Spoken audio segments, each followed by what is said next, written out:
Sənin Qarlı Aşın romanında belə bir məqam var. Kərbəlayı İsmail gecəykən Araz çayını otaya keçməsəydi, sübh tezdən Şura hökuməti ona ailəlikcə aradan götürəcəkdi. Ancaq yola çıxa bilmirdi, ona görə ki, ailədə hamilə qadın vardı.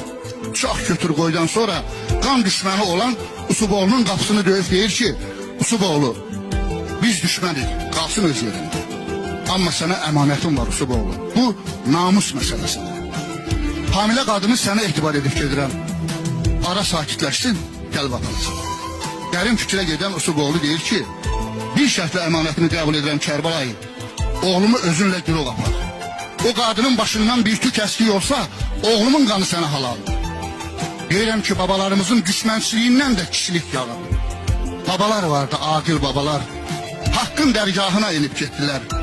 Ayağa düşmədi elin namusu. Yenilməz ordular, yenib getdilər. Halal südəmdilər halal qucaqdan, halal qızaldılar halal ocaqdan. Düzgün ayırdılar haqqını haqdan, haqqın sədası ilə dinib getdilər. Nəfsi aldatmadı nə gümüş, nə zər, gözdən yayınmadı nə xeyir, nə şər. Kişilər vardı, yaxşı kişilər, yaxşı köhlənləri minib getdilər.